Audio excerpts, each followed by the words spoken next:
Et on t'entend pas encore. Si. On va faire une petite manipulation. Voilà, on a Pierre avec Raymond Goethals. Voilà, Raymond Goethals qu'on a raté de peu tout à l'heure. Raymond, vous le savourez comment ce titre? On vous a vu partir rapidement du stade, de la pelouse. Bon, ça a été une semaine très chargée, très excitante, disons. Bon, on est heureux. En 8 jours, on est champion de France et on est devenu champion d'Europe. Je crois qu'on ne pouvait pas rêver de mieux. Et pour moi particulièrement, pour ma sortie, je ne sais pas ce que je pourrais ajouter. Vous avez une équipe en tout cas que vous avez bien sûr remotivée derrière la Coupe d'Europe pour repartir pour le championnat. Oui, c'est-à-dire qu'en première mi-temps, on a développé un jeu excessivement rapide, un peu submergé les Parisiens. Bon, et puis en fin de la première mi-temps, il y a eu, je ne sais pas, un peu de nervosité de part et d'autre. Deuxième mi-temps a été moins bonne. Bon, on a assuré le résultat, mais disons que sur l'ensemble, le match, lorsque je vois le match, eh bien, disons que c'était quand même les deux meilleures équipes de France.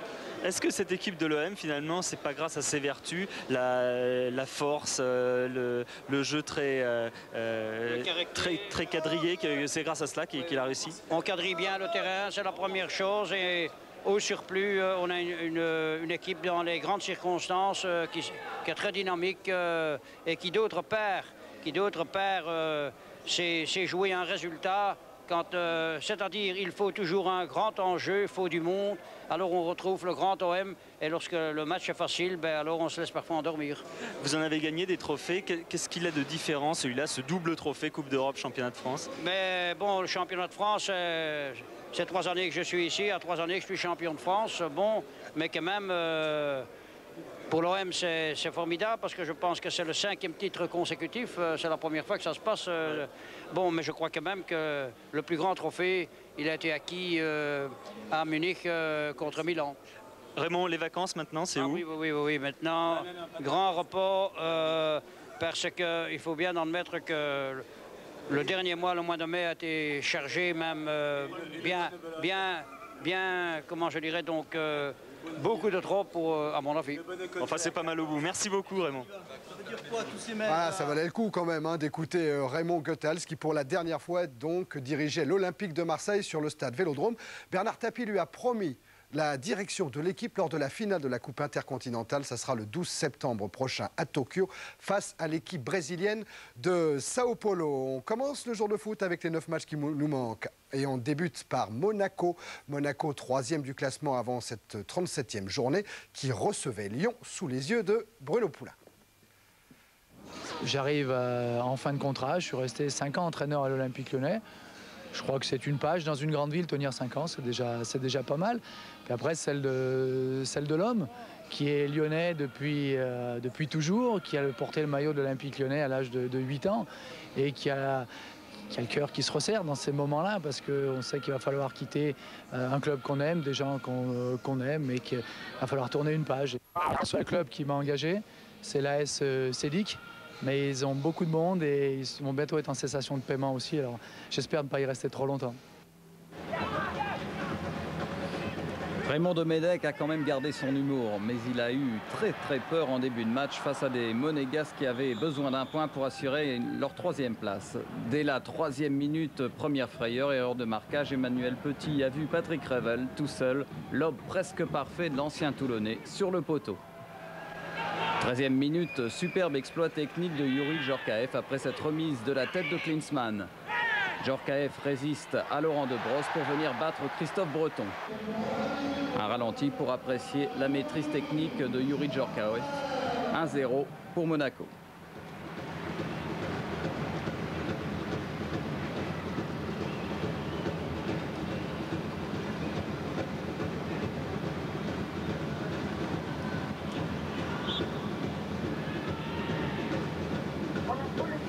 Mais Lyon va trouver la faille en plaçant un contre terrible. Fernandez Léal s'échappe sur la gauche. Sonor accroche l'Espagnol. Faute indiscutable. Un penalty sifflé par M. Zani et qui va être transformé par Rémi Garde. C'est le 9e but de la saison pour le libéro lyonnais.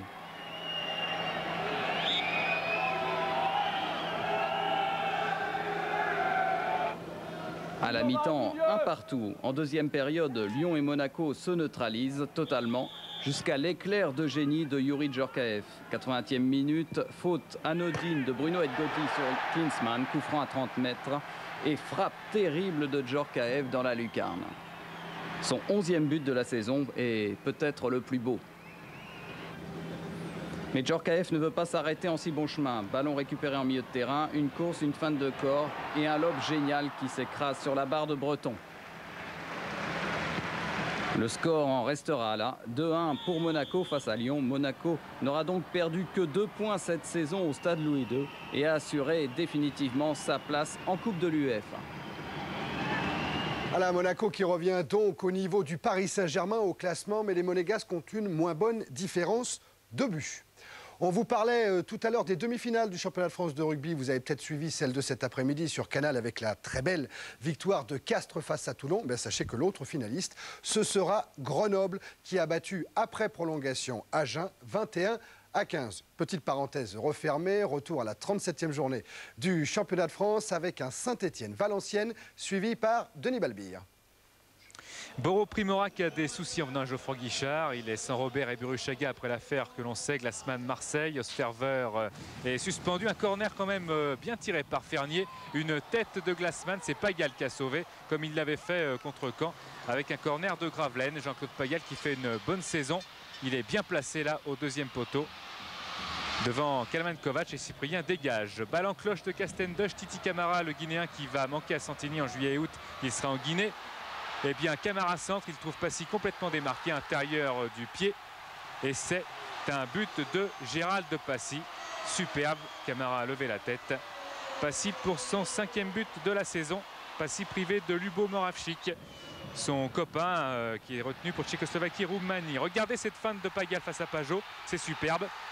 2e but de la saison pour Jean-Claude Pagal qui avait marqué contre Montpellier. Il y avait du soleil. Bell avait mis sa casquette. Tir de Jérôme Foulon qui paraît anodin, mais Bell emmène le ballon en se couchant dans la cage. Et Goël est content car M. Saul a validé le but. Saint-Étienne ne mène plus que par 2-1 avec ce tir piqué de Bell et le ballon a bien franchi la ligne. L'arbitre de touche et M. Saul ont eu raison donc de le valider. Attention encore à Camara. Étienne Mendy est là. Il hésite, il a beaucoup hésité cette saison, il n'a pas beaucoup marqué non plus. Un tir de Castendush à droite, début de Michel Pajot, le capitaine stéphanois qui a tenu la baraque tout au long de la saison avec Cyprien et Bell. Meilleure défense que cette équipe de Saint-Étienne, auteur de 17 nuls cette saison, dont 6 à domicile. Primorac réfléchit à une solution pour contrer des Stéphanois qui s'enflamment avec Titi Camara en position d'ailier gauche, centre de Camara. Il y a Étienne Mendy qui tergiverse un peu, il finit par tirer finalement, ballon bloqué par Michel Pajot, des Valenciennois un petit peu secoués tout au long de cette saison par des affaires, dont déjà le départ de Smeriki en début de saison remplacé par Primorac qui pourrait retrouver Cannes pour les barrages. Tir du gauche de Mendy qui n'aura pas eu de réussite. Voilà l'homme de la montée en première division pour Valenciennes, Boskovic, qui jouait en D4. Il a été rappelé dans le groupe. C'est grâce à lui en particulier et à l'entraîneur Smeriki que Valenciennes a pu monter. Balle en cloche de Corroyer, l'ancien Stéphanois pour Goël. Un rebond sous le ventre de Bell et Valenciennes, menaçant depuis quelques instants, eh bien égalise. C'est le 6e but de Wilfried Goël, futur Strasbourgeois sans doute, qui retrouvera Marc Keller, son copain de la sélection olympique à Strasbourg. Interception de Titi Camara qui lance Étienne Mendy. Glassman se trouve un petit peu mais revient à la charge sur Étienne Mendy. Il accroche Étienne Mendy par le maillot dans la surface de réparation. Le voilà. Il tient Mendy par le maillot, il le fait tomber. Monsieur Saul siffle un pénalty, Pajot est concentré, est-ce qu'il va partir du bon côté? Castendush tire et Pajot part du bon côté, mais Castendush est là pour reprendre. 3-2, 4 buts pour Castendush cette saison, 4 pénaltys. Il a eu chaud quand même Sylvain Castendush car Michel Pajot avait plongé du bon côté. 3-2, eh bien c'était le score que Saint-Étienne avait signé face à Toulouse, le score le plus ample jamais signé par les Verts cette saison. 3 buts marqués. Molnar est rentré à la place de Milan Liovi, très lent encore ce soir. Molnar, le Danois, qui a tellement souffert cette saison, et il marque entre Glassman et le poteau. Miklos Molnar, qui avait marqué un but de raccro à Metz, signe le 4-2 pour les Verts et il est content après cette charge sur Michel Pajot. Monsieur Saul n'avait pas sifflé. Molnar a regardé à droite, il y avait Titi Camara, c'est vrai, mais Molnar préfère tenter sa chance. Saint-Étienne glane 2 points, 43 points, 13 matchs gagnés avec ce match de ce soir. 4-2 face à Valenciennes. Et la situation devient délicate pour Valenciennes, qui sera donc le barragiste de la première division. Je ne sais pas si vous étiez avec nous dès 20h05, mais je vous rappelle que dans les barrages de seconde division, Cannes est allé gagner à Rennes 1-0. Le barrage retour, ce sera pour mardi prochain. Alors que toujours en deuxième division, le champion, c'est Marty, qui est allé gagner à Angers hier 4-3 après un résultat nul, 1 but partout lors de la rencontre. Allez, on poursuit la 37e journée avec un détour du côté du Havre. Le Havre qui recevait Auxerre sous les yeux de Philippe Bruet.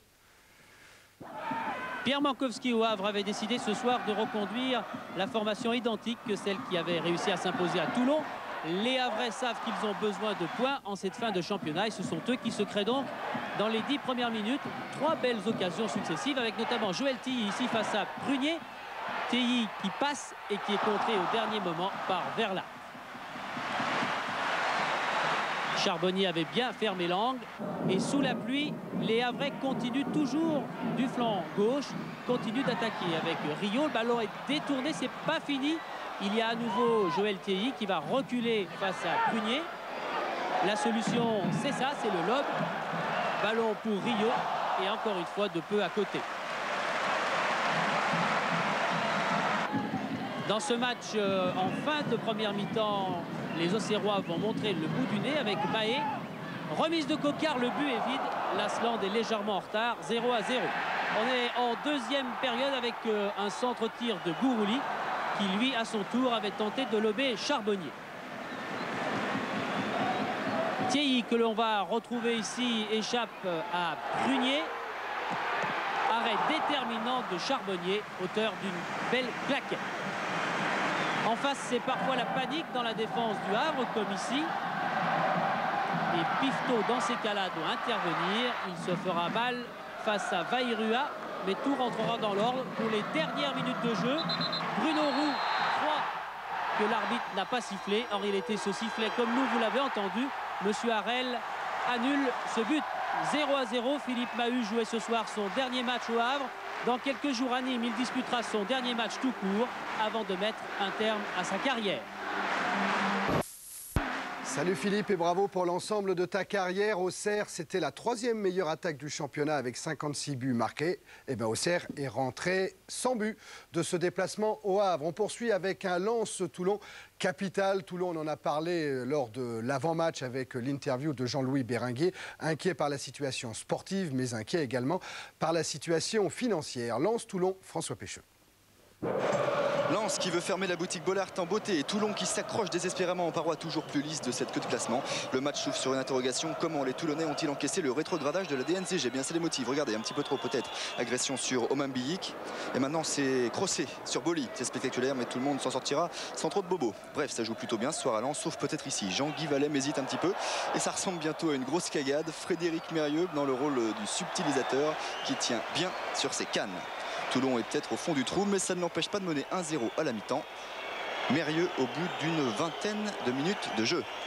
Patrice Berg, l'entraîneur lensois, trouve peut-être le temps un petit peu long. Tiens, profitons de la pause. Il va faire quoi, Berg, l'année prochaine? Effectivement, j'ai donné mon accord il y a 15 jours aux dirigeants. Maintenant, bon, donc pour une année supplémentaire, on va essayer de faire la même chose et en évitant les frayeurs peut-être de début de saison si c'était possible.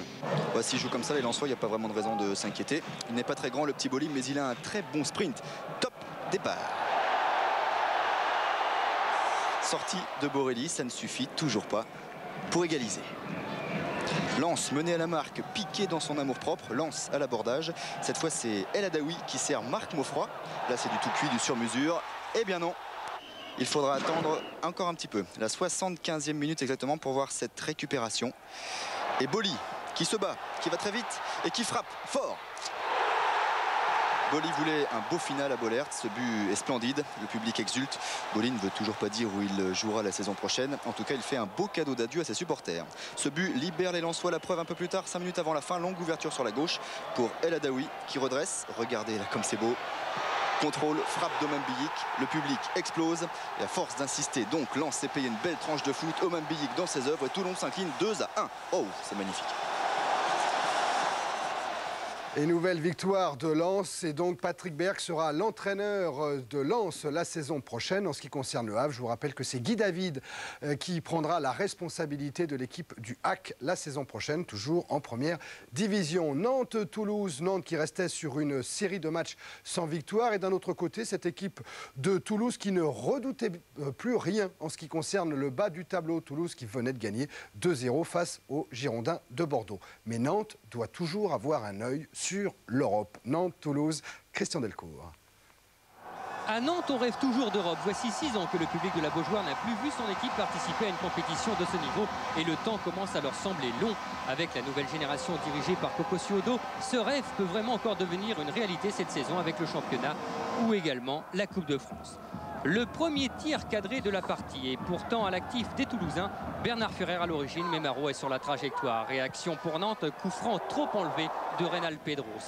Nantes qui a bafouillé son football durant les 20 premières minutes prend alors la direction du jeu. Jeu en mouvement et souvent à une touche de balle. Pedros est lancé dans l'axe, mais face à face gagné par Casanova. Toulouse est alors sous l'emprise jaune, mais Bancarel et ses coéquipiers savent toujours être aussi dangereux. Ferrer se retrouve en position de frappe, mais son pied gauche dévisse. 30e minute de jeu. Pedros, le Nantais le plus entreprenant au corner. Dans la surface, les grands gabarits nantais et notamment Laurent Guyot, le libéraux. Et là, Nantes mène 1-0. La route de l'Europe s'ouvre aux Nantais.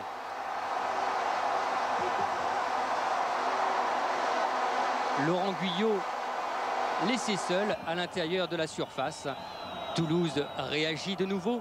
Mickaël Debève en position de frappe, mais comme Ferrer, son tir passe largement à côté. On retrouve les Nantais de nouveau en contre-attaque. Carambeu pour Wedek. Un relais avec Makelele. Et de nouveau le meilleur buteur nantais qui ne rate pas sa seule occasion de la première mi-temps. 11e but de la saison et son premier obtenu face à Toulouse. À la mi-temps, les Nantais mènent 2-0. Deuxième mi-temps, on joue désormais l'heure de jeu. Toulouse n'a pas abandonné ses ambitions de revenir au score. Pavon en débordement. Et Ferrer en embuscade. Toulouse revient au score 2-1. Bernard Ferrer, en véritable renard des surfaces, inscrit son 12e but de la saison. Nantes sent alors le danger. Et le meilleur moyen de ne pas être inquiété, c'est de porter rapidement le danger devant le but de Casanova.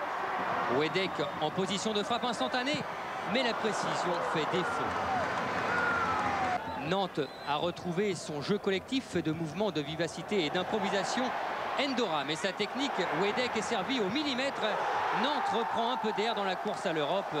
3-1 pour les joueurs de Coco Suodo et la joie de Marot et Carambeu. Et le goal average est important pour les Nantais. Ferry se transforme en ailier de débordement. Et c'est pratiquement la répétition du but précédent avec à la conclusion de nouveau Nicolas Wedek pour son premier triplé de la saison. Nantes l'emporte finalement 4-1 et Ferry est au ciel européen.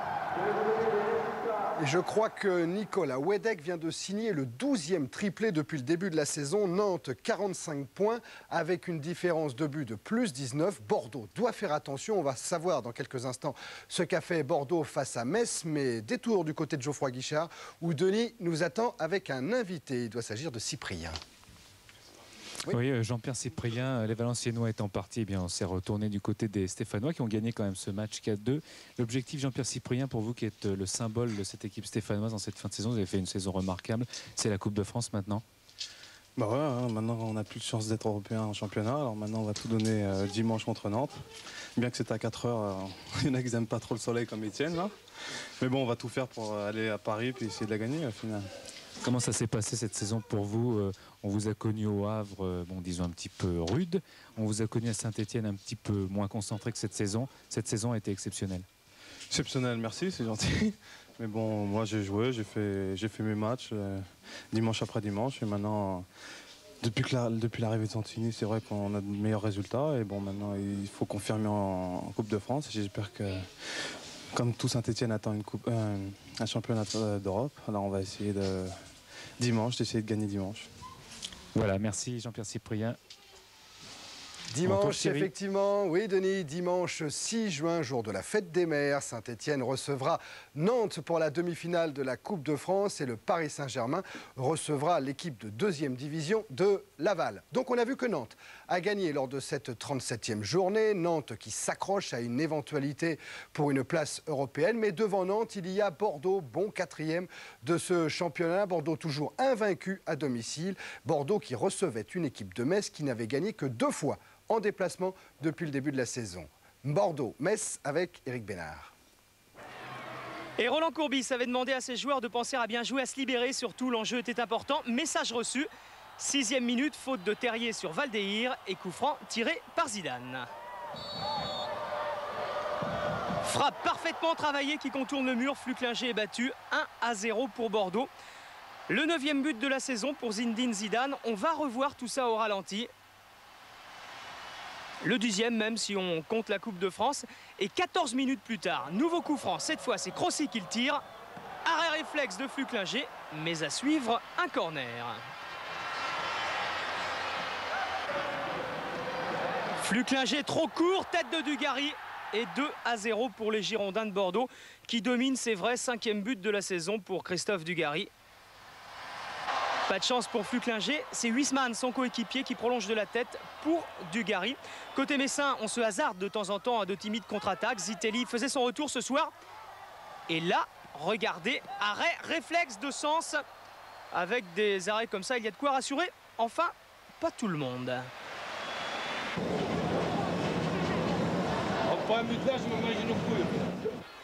Allez, on n'en est pas là, Roland. L'entraîneur bordelais, je vous le disais, en début de match, avait donné 5-1 en début à tout hasard. Mais il a aligné 3 attaquants ce soir, c'est vrai. Zidane, regardez, s'en va, prend la défense messine de vitesse. Mais bonne sortie de Flucklinger qui se couche bien.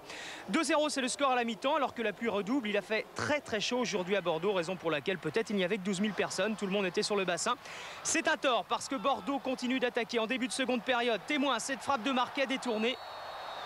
Marquet rentré à la mi-temps à la place de Valdéhir, mais Metz aussi prend sa chance. Les Messins jouent en toute quiétude dorénavant.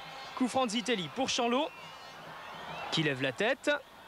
Balle piquée pour le même Zitelli qui a poursuivi en extension. C'était son retour ce soir, il n'avait plus joué depuis le 15 avril.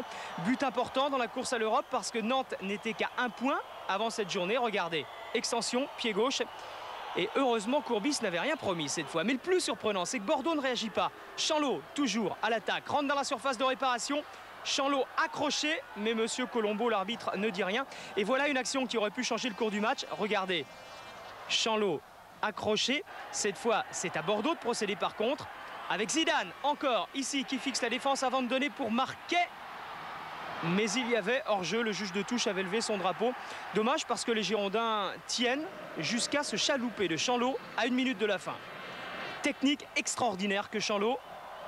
À l'arrivée, Mansenac et coup franc pour Metz, la toute dernière occasion du match.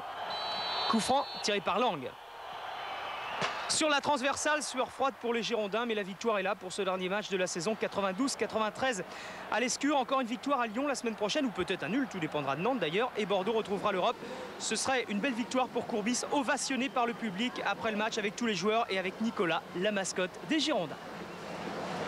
Alors Eric, nous on a tous les résultats. Ce que je peux vous dire, c'est qu'un nul, si Nantes gagne la semaine prochaine, ne suffira pas à Bordeaux pour accrocher une place européenne, compte tenu bien sûr de la différence de but. À savoir également, Zitelli pour Metz a été le 6e buteur seulement depuis le début de la saison au parc l'Escure. Regardez la mosaïque avec pas mal de mires qui commencent à venir. Ça veut dire que on approche de la fin de ce jour de foot, qu'on a vu de plus en plus de matchs et que les autres nous ont abandonnés. Denis est avec Sylvain Castendutch. Ça, c'est une petite ruse que je fais à Jérôme Revon, car il n'était pas prévenu. Mais dans la mosaïque, j'ai vu Denis avec Sylvain Castendutch. Le voilà, Denis. Oui, Sylvain Castendutch, Saint-Etienne, meilleure défense. Donc avec Cyprien, vous formiez la charnière centrale. C'est à force de faire des matchs comme ça avec les mêmes joueurs, on arrive à retrouver des automatismes et ça fait du bien. Oui, c'est vrai que ça fait maintenant pratiquement 3 saisons qu'on travaille ensemble, avec Jean-Pierre, avec Joseph depuis l'année dernière. Donc c'est sûr que les automatismes sont là. C'est vrai qu'à ce niveau-là, il n'y a pas de secret. On a une complémentarité. On a des qualités un petit peu différentes et je pense qu'ils sont complémentaires, comme je vous l'ai dit, ce qui fait qu'on a la réussite un peu avec nous défensivement, même si ce soir ça n'a pas été trop le cas. Mais c'est sûr que pour les défenseurs, c'est une satisfaction d'être bien sûr meilleure défense du championnat. Alors encore 3 matchs si tout va bien pour l'AS Saint-Etienne avec le Parc des Princes une fois, Nantes ici et peut-être la finale de la Coupe de France. Ce serait la consécration d'une bonne saison. Oui, je crois que ce sera la récompense d'un gros travail qu'on a fourni. En championnat, on fait une course-poursuite avec les Nantais et les Bordelais maintenant depuis pratiquement 4 mois. Donc c'est vrai que ça serait quand même la récompense d'une lutte et puis d'un travail, comme je vous l'ai dit, collectif. C'est sûr qu'au niveau de l'efficacité offensive, on a été un petit peu en retrait justement par rapport à ces équipes qui sont maintenant juste devant nous, ce qui fait qu'on a quelques regrets. Et c'est vrai qu'on a maintenant l'opportunité par rapport à justement ces Nantais d'effacer cette sorte de frustration qu'on éprouve par rapport à eux. On attendait leur faux pas depuis longtemps. Donc là, avec le fait de les recevoir à Geoffroy Guichard en demi-finale de la Coupe de France, ça va nous permettre d'effacer toutes ces frustrations et puis d'essayer de montrer qu'on a au moins leur niveau. Et puis ensuite aller à Paris pour certainement y bien figurer. En tout cas, c'est notre espoir et on va essayer de donner un dernier coup de collier important dimanche pour aller en finale au Parc. Merci Sylvain. Merci monsieur le capitaine des Verts et merci Denis Balbir. Sochaux-Montpellier maintenant avant cette 37e journée. Sochaux avait besoin d'un point pour être complètement rassuré sur son avenir. Problème, les Sochaliens marquent peu de buts, 724 minutes consécutives sans marquer le moindre but. Sochaux-Montpellier, Olivier Prand. Peu d'enjeux à Bonal ce soir entre Sochaux et Montpellier, si ce n'est tout de même cette obligation mathématique pour les Sochaliens de prendre au moins un point afin de se mettre définitivement à l'abri des barrages. Ils sont d'ailleurs les premiers en action dès la 9e minute avec Clément qui s'échappe sur la droite. C'est Henri qui est seul à la réception du centre, mais sa tête n'est pas assez appuyée. Mais si Sochaux se montre dangereux, Montpellier n'est pas en reste. À la 18e minute, Carotti file sur la droite. Son centre, dévié par Hadjibedjik, vient le déférant. Ouverture du score pour les visiteurs et pour Carotti, international espoir et grande révélation de Montpellier cette année. Menés, les Sochaliens repartent au front et sur un coup franc de Darras à la 34e minute, Prat place une bonne tête qui passe juste à droite des buts de Barabé. La stérilité sochalienne demeure, mais Montpellier reste aux aguets. À la 43e minute, une ouverture de Rezo pour Bonicel, à terre, qui est à 2 doigts de tromper Ferrand, qui finit par capter le ballon. 1-0 pour Montpellier, c'est finalement le score à la pause. À la reprise, les Sochaliens repartent le mort aux dents. On joue la 51e minute quand Clément adresse un bon centre devant le but montpelliérain. Mais personne n'est à la réception, si ce n'est Loret pour dégager en corner. Pas content, Loret. Maladroits, les joueurs locaux sont toujours à la merci d'un contre ou d'une frappe lointaine de Montpellier. Celle de Rezo par exemple, qui des 25 mètres passe juste au-dessus des buts de Ferrand. 65e minute de jeu. Mais en contre, ça n'est pas mal non plus. 78e minute, Bonicel s'échappe à gauche. Il dépose le ballon sur la tête de Lefebvre, bien seul. Mais celui-ci trouve le montant sochalien. On revoit tout ça au ralenti sous un autre angle. Sous les sifflets de son public, Sochaux tente de construire. Et à 10 minutes de la fin, Garande se présente seul devant Barabé. Sa frappe hélas part se loger dans le petit filet. On s'achemine alors doucement vers la fin de la rencontre quand Ali Carté fauche Clément dans le rectangle. Monsieur Quignou, l'arbitre, n'hésite pas, c'est le pénalty. Une faute indiscutable d'Ali Carté. C'est Caveglia qui se charge du tir pour Sochaux. À cet instant, on joue la 89e minute de jeu. Et Caveglia qui met fin à 813 minutes de disette sochalienne en attaque. Il permet d'empocher le point du match nul et donc celui qui évitera les barrages à son équipe, même en cas de défaite à Valenciennes mercredi soir.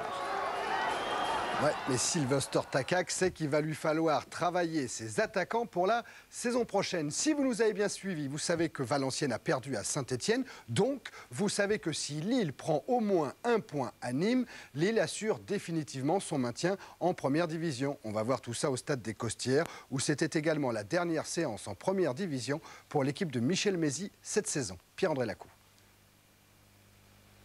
Lille donc se devait de prendre des points et pour cela se créer des attaques. Ce sont les Lillois qui sont les premiers en action à la 3e minute. Un centre de Per Fransen. Reprise de Nouma qui passe malheureusement à côté du but de Stéphane Flory. Pascal Nouma pressé par Touron et la reprise passe à droite, à gauche du but de Flory. Nîmes réagit à la demi-heure de jeu en jouant par contre Kechtoul avec Martel. Ballon pour Kechtoul mais la frappe molle ne peut pas inquiéter Jean-Claude Nadon. 3 minutes plus tard, nouvelle accélération des Nîmois avec Nicolas Marx en retrait pour Garcin qui a vu Kechtoul au centre longue ouverture. Ballon pour Keshloul, contrôle et frappe dans le mouvement. Un tir un peu plus appuyé que le précédent pour Keshloul, mais une nouvelle fois, Jean-Claude Nadon est à la parade. En fait, durant cette première période, il y a peu d'actions vraiment tranchantes. Et il faut attendre la toute dernière minute de la première période pour voir le jeu un peu se dérider. Premier match en première division de Stéphane Fleury, le gardien de Nîmes, qui ici intercepte bien le centre d'Assad Bourian, contrôle le ballon en 2 temps et relance immédiatement. Deuxième période, nouvelle action et nouvelle parade de Stéphane Fleury sur un coup franc de Per Fransen, bien repoussé par le jeune gardien nîmois. En seconde période, le match se calme de plus en plus, ce qui n'est pas sans arranger les affaires de Kasper Zak et de Lille qui se contenteraient bien du nul. Une derrière parade de Stéphane Fleury sur corner ne permettra pas au score d'évoluer. Match nul donc 0 partout. Ça fait les affaires de Valenciennes qui reste en première division. Bonne opération pour Henri Kasper Zak. On a rempli notre contrat, on reste en première division. Je suis satisfait surtout pour les Lillois et puis aussi pour les joueurs qui ont fait un combat jusqu'à la fin du championnat. On peut être satisfait tous, des dirigeants, les nouveaux dirigeants, moi-même et puis aussi les joueurs, car je crois que ce club a besoin d'une équipe en première division. Dans le vestiaire lillois, la joie sera tranquille, mais il faut dire que la partie n'avait quand même pas de quoi enthousiasmer outre mesure. Oui, mais l'essentiel est fait. Lille jouera en première division la saison prochaine. Il nous manque un match dans cette 37e journée. C'est le Strasbourg quand Boxic a marqué tout à l'heure pour Marseille. Restait à savoir si son dauphin Xavier Gravelaine allait lui contester la suprématie au niveau du classement des buteurs jusqu'au bout. Strasbourg quand Stéphane Lippert. Strasbourg et Caen cette année, c'est un peu le même profil. D'un côté, 2 défenses qui encaissent beaucoup de buts. De l'autre, 2 des meilleures attaques du championnat. Avec évidemment Gravelaine côté normand. Alors qu'à Strasbourg, Keller et Farina, les buteurs, sont blessés. Ajouté à celle de Baïs, Keshi et Kobost, ces absences expliquent peut-être la timidité des Alsaciens. Rien à signaler jusqu'à ce centre de Hazek relâché par Montagnier. Et le gardien canet doit se jeter dans les pieds de Dacour. Une action qui a le don d'emballer la partie, un coup franc pour les Normands. Rival glisse à Joël Germain, une frappe de près de 40 mètres et Sanson ne peut que dévier sur sa barre. Les Canecs qui dorénavant sont les plus dangereux. 32e minute, Gravelaine s'échappe depuis le milieu du terrain. Il aime son tir et le ballon manque de peu le cadre. 36e minute, cette fois-ci c'est Dang Beto qui est monté côté droit. Rouissy remise sur Gravelaine et Sylvain Sanson sauve son équipe d'une belle sortie du pied.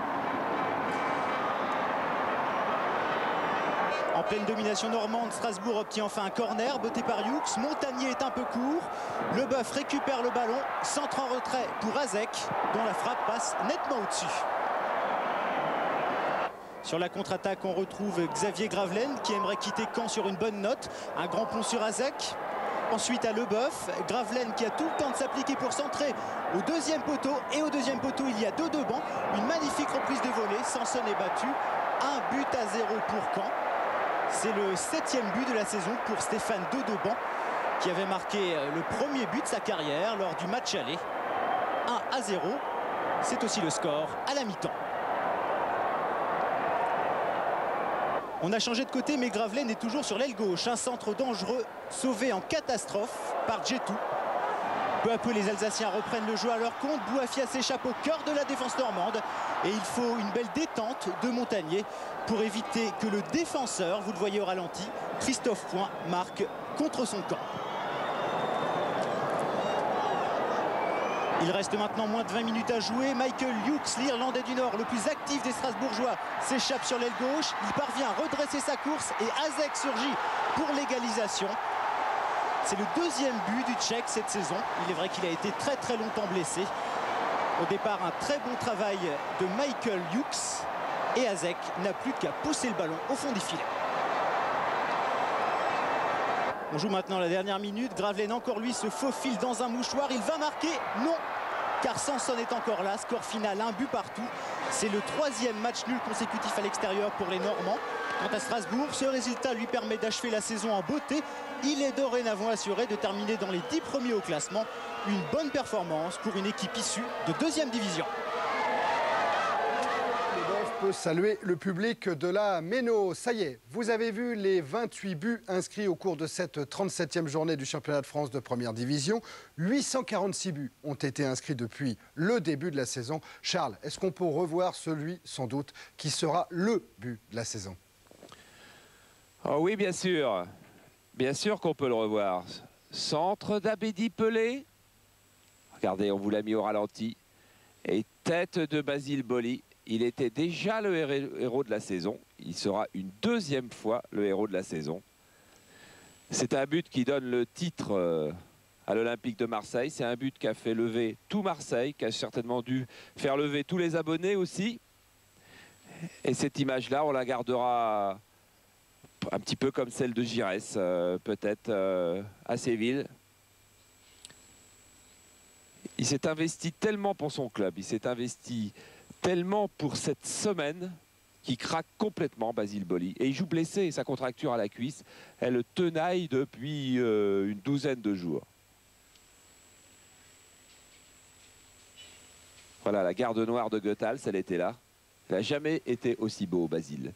Et ce match a été superbe aussi. Apparemment, dehors, les supporters de PSG ont été reconduits. Il n'y a pas tout près du stade, en tous les cas, des incidents. On suit pour savoir si tout se passe bien et on l'espère un petit peu plus loin. Apparemment, il y a soulagement. Ça a l'air d'être calme. C'était donc le bouquet final et c'était donc la fête. On va récapituler tout ça, Charles, avec nos tableaux, en commençant par les résultats du jour.